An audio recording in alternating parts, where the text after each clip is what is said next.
Assalamualaikum warahmatullahi wabarakatuh.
Alhamdulillahilladzi hadana lihada wa ma kunna linahtadiya laula an hadana Allah.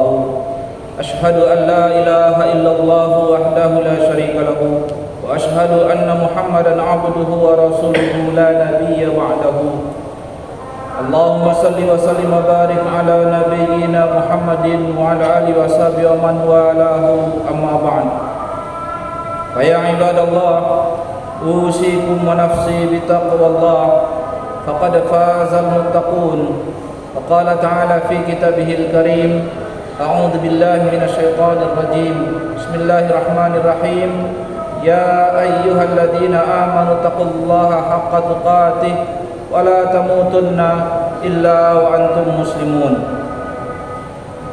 Jemaah Jumat sekalian, pertama sekali saya mengajak dari mimbar ini, mari bertakwa kepada Allah, memenuhi panggilan Allah, untuk takut kepada Allah, takut apanya dari Allah, takut hukumannya, takut ancamannya, karena membayangkan betapa mengerikannya azab Allah, sehingga kita menjadi ringan untuk menjalankan kewajiban itu.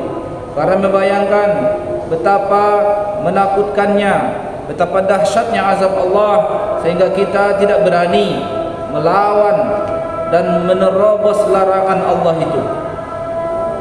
Inilah ketakwaan yang selalu dihimbau kepada kita setiap saat, khususnya di dalam kegiatan kita bersolat Jumat ini. Jamaah sekalian, bulan ini dalam kalender Hijri masuk dalam bulan Rajab. Bulan Rajab itu adalah salah satu bulan haram. Bulan haram artinya bulan yang diharamkan sesuatu padanya yang tidak diharamkan di bulan yang lain. Dalam Al-Quran Allah memberitakan, inna indaka syuhuri indallahi isna asyara syahran, bahwa bilangan bulan dalam setahun di sisi Allah adalah 12 bulan. Di antara 12 itu 4 bulan haram. 4 bulan haram itu 3 bulan berurut, dimulai dari bulan Dzulqa'dah, Dzulhijjah, Muharram, dan 1 bulan sendirian di tengah-tengah tahun, yaitu bulan Rajab. Bulan Rajab ini dalam urutan kalender dia menjadi masuk dalam bulan ke-7, karena bulan Dzulqa'dah bulan urutan yang ke-11, bulan Dzulhijjah bulan ke-12, dan bulan Muharram bulan pertama dalam kalender. Sedikit buat untuk maklumat bagi kita bahwa bulan haram ini adalah warisan ajaran Nabi Ibrahim alaihissalam, dan itu sudah dijadikan sebagai bulan terhormat di tengah-tengah masyarakat Arab jauh sebelum Nabi Muhammad SAW hadir sebagai utusan Tuhan yang terakhir, dan sudah menjadi amalan masyarakat Arab. Di 4 bulan ini mereka sangat disiplin, rata-rata sangat disiplin, meskipun ada beberapa kali mereka melanggarnya, tetapi pada umumnya bulan haram sangat dihormati oleh masyarakat tradisional ini, tradisional jahiliyah di masa itu, bahwa pada saat bulan haram mereka tidak akan berperang. Bahkan menurut sebagian riwayat, di bulan haram itu suara asahan pedang pun tak terdengar, karena mereka sangat menghormati bahwa apabila masuk bulan haram, sedendam-dendamnya dia dengan musuhnya, dia akan tunda membalaskan dendamnya sampai akhir bulan haram. Kegiatan bulan haram ini setelah Islam mulai ditanya oleh para sahabat Nabi Muhammad SAW, apakah bulan haram ini masih diteruskan sebagai kegiatan di tengah ajaran Nabi Muhammad, mengingat karena ini adalah tradisi yang lama, tradisi leluhur yang diteruskan. Lalu turun ayat Al-Quran, yas'alunaka 'anil syahril haram qitalin fihi qul qitalun fihi kabir. Mereka bertanya kepada Muhammad tentang bulan haram, jawab, melanggar aturan bulan haram itu adalah dosa besar. Maka dengan kedatangan Nabi Muhammad pun warisan ajaran Nabi Ibrahim ini tidak dilanggar. Kenapa bulan Dzulqa'dah sebagai awal bulan haram? Karena bulan Dzulhijjah adalah bulan ziarah, bulan masyarakat Arab berkunjung dan berziarah ke Ka'bah, Baitullah yang ditinggalkan Nabi Ibrahim dan Nabi Ismail, dan itu sudah menjadi sebuah tempat tujuan dan tumpuan dari berbagai penjuru di Jazirah Arabia. Mereka ke sana tujuannya untuk berziarah. Haji artinya adalah berziarah, berkunjung. Sebulan sebelum bulan festival besar itu, mereka sudah mengamankan waktu. Dimulailah dari bulan Dzulqa'dah, lalu dinamai Dzulqa'dah karena qa'ada artinya berhenti perang. Qa'ada secara harfiah artinya duduk, tapi dalam kebiasaan bahasa Arab dimaknai qa'ada itu adalah tidak berangkat perang. Maka disebutlah Dzulqa'dah, dan bulan berikutnya disebut Dzulhijjah, karena di situ disebut hajj. Hijjah artinya ziarah. Dan bulan berikutnya sesuai dengan fungsinya dinamai juga dengan bulan Muharram. Kalender beribadah sejak nabi-nabi terdahulu tidak berubah, selalu berada di kalender Hijri. Kalender Hijri itu menurut perhitungan bulan, bukan menurut perhitungan matahari. Era Nabi Musa alaihissalam jauh sebelum Nabi Muhammad SAW, berkisar lebih dari 2000 tahun sebelum Nabi Muhammad. Kalender beribadah itu sudah dengan kalender bulan, atau kita sebut dengan kalender Qamariyah, yang mana dalam sebulannya genap antara 29 hari atau 30 hari. Sehingga hitungan setahunnya dia akan lebih cepat dibanding kalender matahari. Kalender matahari itu disebut juga dengan kalender Syamsiah, atau yang sekarang kita kenal dengan kalender Masehi, atau yang kita sebut nama bulannya seperti Januari, Februari dan seterusnya. Tapi amalan umat para pengikut ajaran Allah dari dulu itu selalu dengan kalender Qamariyah. Nabi Musa dan para umatnya menjalankan ibadah-ibadah tahunan mereka juga mengikuti cara hitung menurut kalender Hijri sampai ke kita umat Nabi Muhammad SAW. Suatu waktu pernah pada hari 10 Muharram, Nabi mendapati warga Yahudi di Madinah berpuasa. Nabi bertanya, "Kenapa kalian berpuasa?" Lalu warga Yahudi ini menjawab, 10 Muharram ini bagi kami adalah hari yang sangat istimewa. Dahulu di 10 Muharram lah Allah menyelamatkan Bani Israel dari kezaliman Fir'aun. Di tanggal 10 Muharram ini jugalah Nabi Musa mendapatkan perintah dari Tuhan, itu kitab Taurat.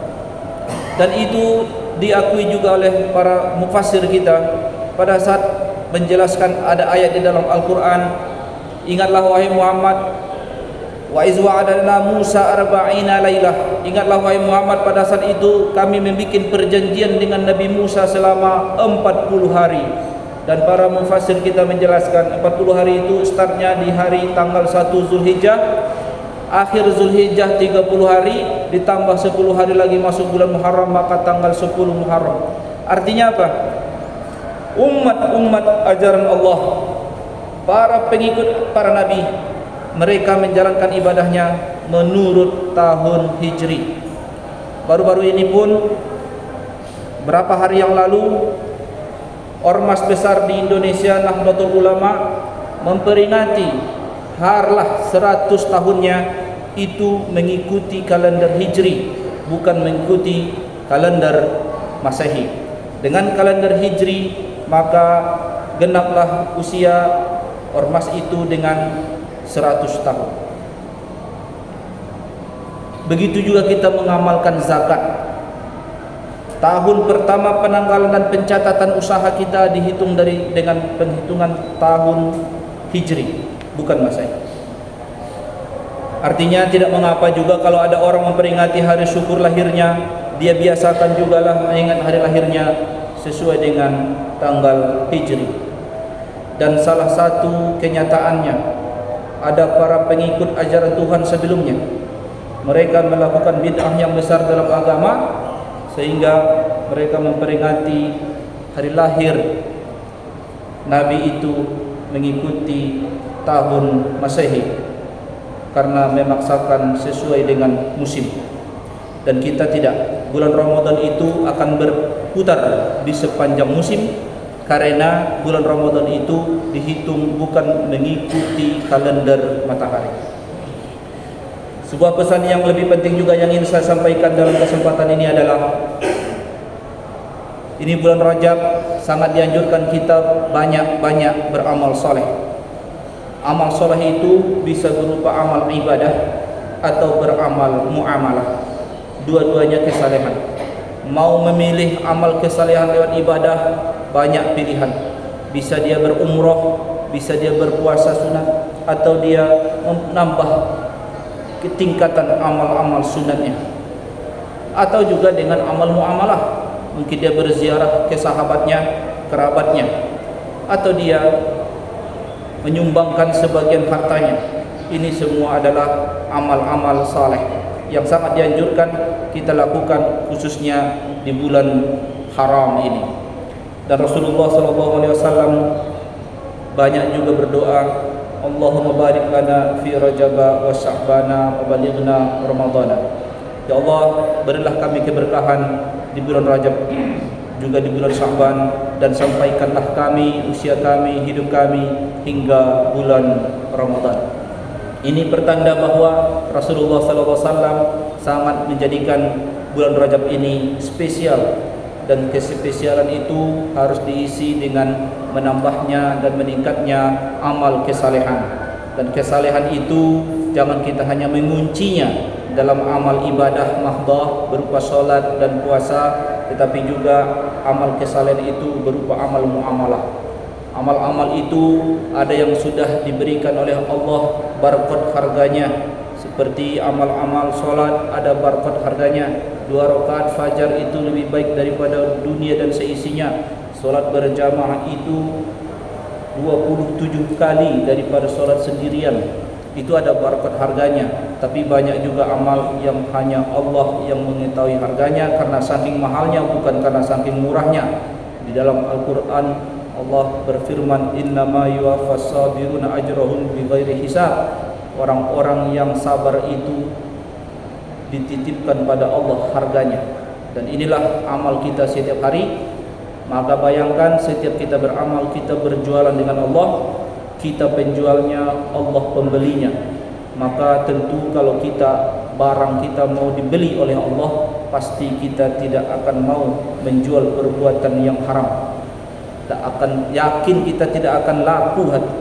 Sedangkan perbuatan amal soleh saja belum tentu laku kalau tidak disertai dengan niat yang ikhlas.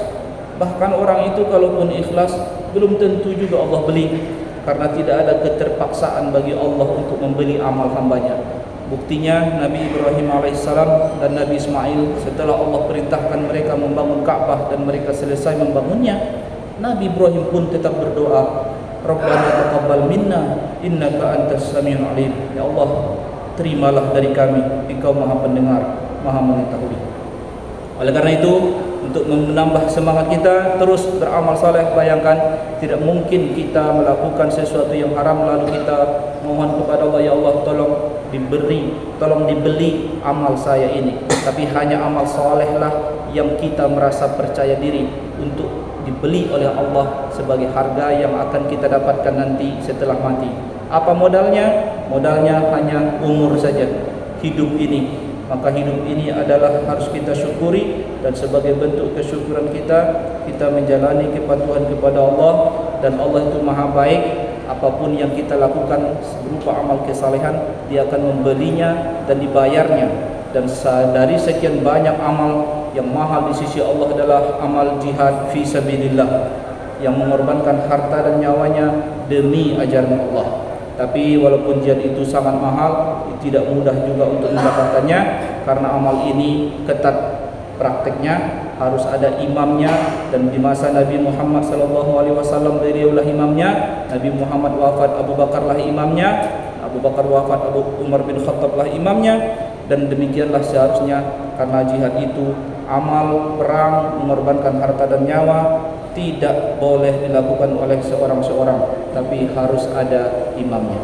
Oleh karena itu, inilah penyampaian saya dari khutbah yang sederhana ini. Mudah-mudahan bulan ini kita isi dengan amal kebaikan. Barakallahu li wa lakum bima fihi minal ayati wa dzikril hakim. Taqabbalallahu minni wa minkum tilawatan wastaghfiru innahu huwal ghafurur rahim.